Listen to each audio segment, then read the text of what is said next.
2014 മുൻപുള്ള ഇന്ത്യയെ ഒന്ന് ഓർത്തു നോക്കൂ. ആയുധങ്ങൾക്ക് വേണ്ടി ലോകരാജ്യങ്ങൾക്ക് മുന്നിൽ ക്യൂ നിന്ന് വലിയ തുക മുടക്കി മറ്റു രാജ്യങ്ങളുടെ പഴയ ആയുധങ്ങൾ വാങ്ങിയിരുന്ന ഇന്ത്യ അന്ന് നമുക്ക് പറയാൻ അഭിമാനിക്കാൻ സ്വന്തമായി വലിയൊരു പ്രതിരോധ നേട്ടം ഉണ്ടായിരുന്നില്ല. എന്നാൽ 2014 പ്രധാനമന്ത്രി നരേന്ദ്രമോദി അധികാരത്തിൽ എത്തിയപ്പോൾ മുതൽ ഇന്ത്യയുടെ പ്രതിരോധ ഭൂപടത്തിൽ ഒരു സുനാമിയാണ് ഉണ്ടായത്. മേക്ക് ഇൻ ഇന്ത്യ എന്ന ഒറ്റ സ്വപ്നം ഇന്ത്യയുടെ സിരകളിലേക്ക് പകർന്നു നൽകിയ ആത്മവിശ്വാസം ചെറുതല്ല. അന്ന് ഇറക്കുമതിക്കാരനായിരുന്ന ഇന്ത്യ ഇന്ന് ആയുധങ്ങൾ കയറ്റി അയക്കുന്ന ലോകത്തെ വൻ ശക്തിയായി മാറിയിരിക്കുന്നു. അസ്ത്ര, പിനാക്ക, ബ്രഹ്മോസ് ഈ പേരുകൾ കേൾക്കുമ്പോൾ ഇന്ന് ലോകത്തിലെ വൻകിട ശക്തികൾ പോലും അമ്പരക്കുന്നുണ്ട്.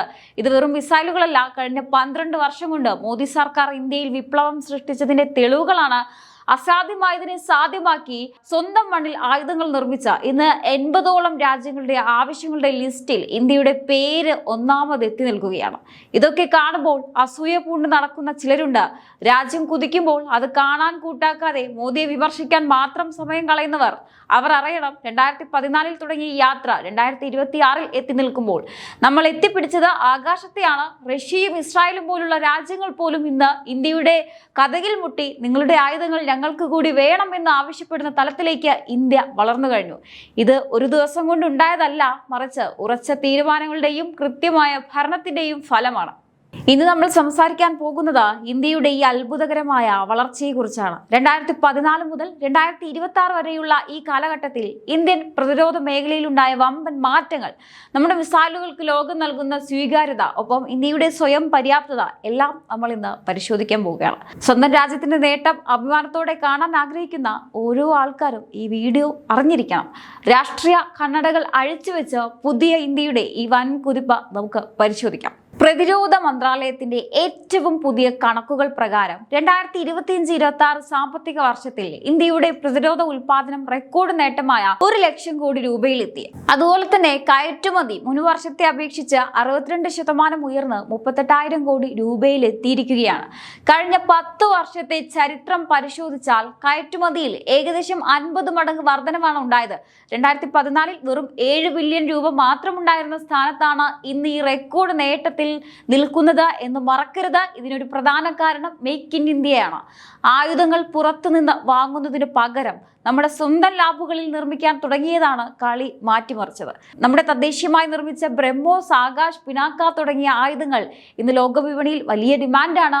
ഇതിന്റെ ഗുണമേന്മയും കൃത്യതയും കണ്ടപ്പോൾ തന്നെ ഇന്തോനേഷ്യയും അർമേനിയയും വിയറ്റ്നാമും ഫിലിപ്പീൻസും ഒക്കെ നമ്മുടെ കഥകിൽ മുട്ടി. 80ഓളം രാജ്യങ്ങൾ ഇതിനകം തന്നെ നമ്മുടെ ആയുധങ്ങൾ താല്പര്യം പ്രകടിപ്പിച്ചു കഴിഞ്ഞു. ഇന്ന് ഇന്ത്യയുടെ കയറ്റുമതിയുടെ ഭൂപടം മാറിയിട്ടുണ്ട്. പ്രത്യേകിച്ച് ഇന്തോ പസഫിക് മേഖലയിൽ 2014-19 കാലയളവിൽ വളരെ കുറവായിരുന്ന ഇന്ത്യയുടെ വിഹിതം ഇപ്പോൾ 70%-ലധികമായി ഉയർന്നു. തെക്കുകിഴക്കൻ ഏഷ്യൻ രാജ്യങ്ങളുടെ സുരക്ഷയുടെ കാവലാളായി ഇന്ത്യ മാറിക്കഴിഞ്ഞു. കേവലം ബ്രഹ്മോസും ആകാശം മാത്രമല്ല, നമ്മുടെ അസ്ത്ര മിസൈലുകളും തേജസ് വിമാനങ്ങളും ഇതിനകം തന്നെ ലോകത്തിന്റെ ശ്രദ്ധ പിടിച്ചുപറ്റിയിട്ടുണ്ട്. ഏറ്റവും കാര്യം എന്താണെന്ന് വെച്ചാൽ, ഇസ്രായേലും റഷ്യയും പോലുള്ള വൻകിട ശക്തികൾ പോലും ഇന്ന് ഇന്ത്യയുടെ പ്രതിരോധ സാങ്കേതിക വിദ്യയിൽ പങ്കാളികളാകാൻ ആഗ്രഹിക്കുന്നു എന്നതാണ്. മത്സരാധിഷ്ഠിതമായ വിലയും ഏറ്റവും മികച്ച സാങ്കേതിക വിദ്യയുമാണ് ഇതിന് പ്രധാന കാരണം. 2029 ആകുമ്പോഴേക്കും കയറ്റുമതി 50,000 കോടി രൂപ എന്ന വലിയൊരു ലക്ഷ്യത്തിലേക്കാണ് ഇന്ത്യ കുതിക്കുന്നത്. വിദഗ്ധരുടെ അഭിപ്രായത്തിൽ ഈ ലക്ഷ്യം കൈവരിക്കാൻ ഇന്ത്യക്ക് വലിയ ബുദ്ധിമുട്ടുകൾ ഉണ്ടാകില്ല.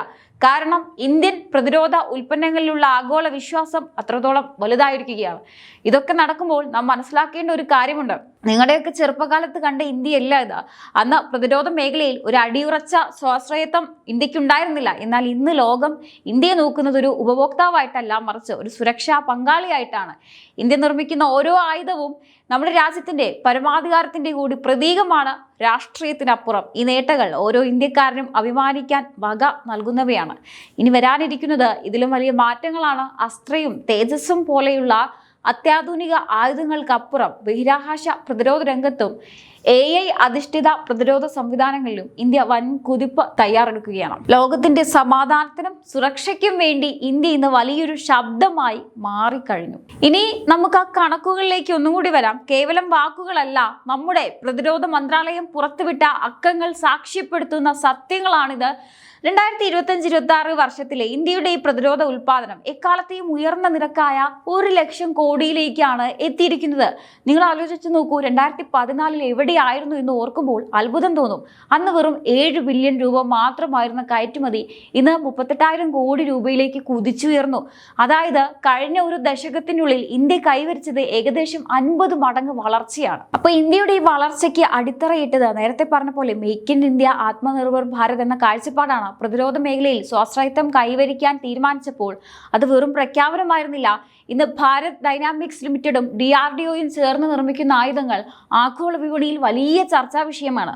ഉദാഹരണത്തിന് നമ്മുടെ അഭിമാനമായ ആകാശ് മിസൈൽ സംവിധാനം തന്നെ എടുക്കാം. 2022 അർമീനിയ ഇന്ത്യയിൽ നിന്ന് $720 മില്യൺ ആകാശ് മിസൈലുകൾ വാങ്ങാൻ കരാർ ഒപ്പിട്ടപ്പോൾ ലോകം അന്തം വിട്ടുപോയി. ഡ്രോണുകളെയും ക്രൂയിസ് മിസൈലുകളെയും വായുവിൽ വെച്ച് തന്നെ തകർക്കാൻ കെൽപ്പുള്ള ഈ തദ്ദേശീയ ആയുധം ഇന്ന് ലോകത്തിന്റെ പല ഭാഗത്തും കാവൽ നിൽക്കുകയാണ്. ഇനി ഇന്ത്യയുടെ ആഗോള ശക്തിയായ ബ്രഹ്മോസ് സൂപ്പർസോണിക് ക്രൂയിസ് മിസൈലുകളിൽ ലോകത്തിലെ ഏറ്റവും മികച്ചതാണിത്. മോദിയുടെ ഇന്തോനേഷ്യ സന്ദർശന വേളയിൽ ബ്രഹ്മോസ് വാങ്ങാൻ അവർ തീരുമാനിച്ചത് വെറുതെയല്ല. ഫിലിപ്പീൻസും വിയറ്റ്നാമും എല്ലാം ബ്രഹ്മോസുമായി കരാറുകളിൽ ഒപ്പിട്ട് കഴിഞ്ഞു. ഓപ്പറേഷൻ സിന്ദൂർ പോലുള്ള ദൗത്യങ്ങളിൽ ഈ മിസൈലുകൾ പ്രകടിപ്പിച്ച മികവ് അന്താരാഷ്ട്ര ശ്രദ്ധ ആകർഷിച്ചതാണ്. ഏറ്റവും ശ്രദ്ധേയമായ മാറ്റം എന്താണെന്ന് വെച്ചാൽ നമ്മുടെ വിപണി ഇന്ന് ഇന്തോ പസഫിക് മേഖലയിലേക്ക് ചുരുങ്ങിയിട്ടില്ല എന്നതാണ്. 2014-19 കാലയളവിൽ 16% മാത്രമായിരുന്ന കയറ്റുമതി വിഹിതം 20-25 കാലയളവിൽ 70% ഉയർന്നു. തെക്ക് കിഴക്കൻ ഏഷ്യൻ രാജ്യങ്ങൾ ഇന്ന് തങ്ങളുടെ സുരക്ഷയ്ക്കായി ഇന്ത്യയാണ് വിശ്വസിക്കുന്നത്. വരും വർഷങ്ങളിൽ ഇത് 50,000 കോടി കടക്കുമെന്നാണ് റിപ്പോർട്ടുകൾ പുറത്തുവരുന്നത്. ഇത് ഇന്ത്യൻ പ്രതിരോധ വ്യവസായത്തിലുള്ള ലോകത്തിന്റെ വർദ്ധിച്ചു വരുന്ന ആത്മവിശ്വാസമാണ് കാണിക്കുന്നത്. ഇത്രയൊക്കെ നേടിയതുകൊണ്ട് ഇന്ത്യ വിശ്രമിക്കാൻ പോവുകയാണോ? ഒരിക്കലുമല്ല. ഇന്ത്യ തുടങ്ങിയിട്ടേയുള്ളൂ. പ്രതിരോധ മേഖലയിലെ കുതിപ്പ് ഇപ്പോൾ തുടങ്ങിയതല്ലേയുള്ളൂ. ബ്രഹ്മോസും ആഘോഷം പിനാക്കയും തുടങ്ങി വെച്ച വിപ്ലവം ഇനിയും കൂടുതൽ ശക്തമായി മുന്നോട്ട് പോവുകയാണ്. ഇപ്പോൾ DRDOയുടെ ലാബുകളിൽ നിന്നും നിർമ്മാണശാലകളിൽ നിന്നും പുറത്തു വരുന്നത് ഇതിലും ഭീകരമായ കരുത്തുള്ള ആയുധങ്ങളാണ്. അതിൽ ഏറ്റവും പ്രധാനപ്പെട്ടതാണ് അസ്ത്ര. വായുവിൽ വെച്ച് വായുവിലേക്ക് തൊടുക്കാവുന്ന ഈ അത്യാധുനിക മിസൈൽ ആഗോളതലത്തിൽ തന്നെ ഇന്ത്യയുടെ തല ഉയർത്തിപ്പിടിക്കുന്ന ഒന്നാണ്.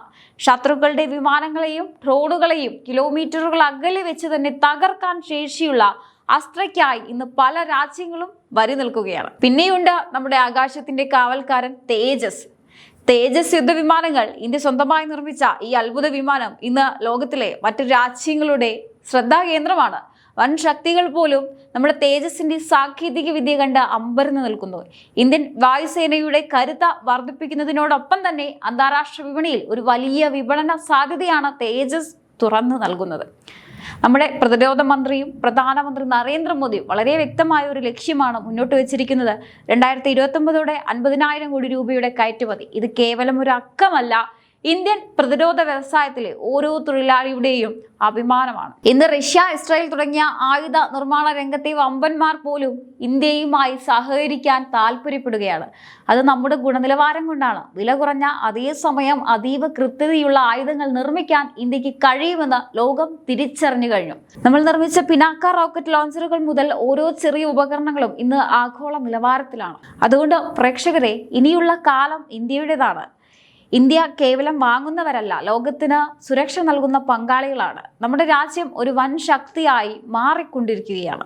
എന്തായാലും ഈ ഒരു നേട്ടത്തെ നിങ്ങൾ എങ്ങനെയാണ് നോക്കിക്കാണുന്നത്? തീർച്ചയായിട്ടും നിങ്ങളുടെ അഭിപ്രായങ്ങൾ താഴെ കമന്റ് ബോക്സിൽ രേഖപ്പെടുത്തുക. മറ്റൊരു വിഷയമായി വീണ്ടും കാണാം. നന്ദി.